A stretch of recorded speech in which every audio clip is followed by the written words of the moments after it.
السلام علیکم زیم صاحب زرا تاسو کته صاحب زرا افیشل یوټیوب چینل نن نوې ویډیو کې به تاسو ته ځخایم چې تاسو به د یوټیوب سبسکرایبر څنګه هایډ کوئ کوم چې نوې یوټیوبري هغه لپاره د سبسکرایب هایډ کولو ډېره غټه فایده ده غټه فایده یې ده چې کله تاسو سبسکرایبر چې هغه 2000 نه 3000 نه یا 4000 نه کم نو بیا تاسو چینل څوک نه سبسکرایبر کوي د سبسکرایبر کم دي د ویډیوګانې کوم ټیکنوي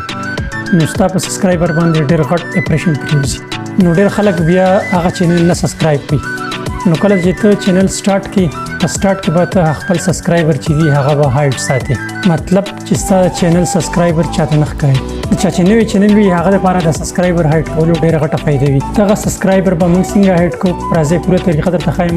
خو د ویډیو شروع کېدو مخکې یو وړوکی شانتي ریکویسټ که چېرې تاسو زموږ په چینل باندې نوي زموږ چینل سبسکرایب کړئ او دا ویډیو لایک کړئ او ملګرو سره یې هم شیر کړئ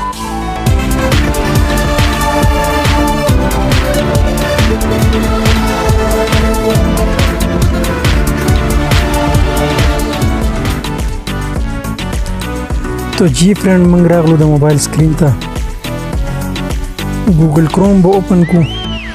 کله چې اول ځل باندې تاسو اوپن کوئ نو دلته به تاسو لیکئ studio.youtube.com دې باندې به کلیک کړئ بیا به کته راشي یوټیوب چینل یوټیوب چینل باندې به کلیک کړئ داسې انټرفیس به تاسو سره ګولاو شي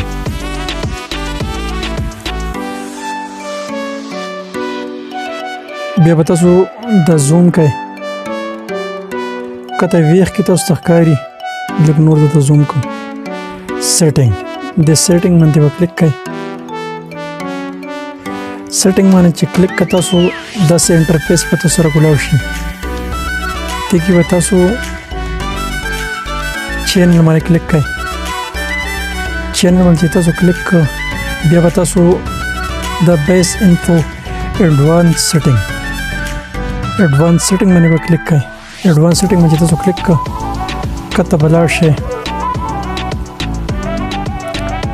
سبسکرایبر کاونټ دې باندې به تاسو ټیک ماري هغه به ترنه لر کړئ کله چې دې باندې ټیک ماري نو د ټیک نشان نو ستاسو سبسکرایبر چې دی هغه به الریډي خلکو ته شو کوي نو دا وګوره تاسو زما ما الریډي انشو کړ دي خلکو ته شو کوي نه نو دغلته نه به تاسو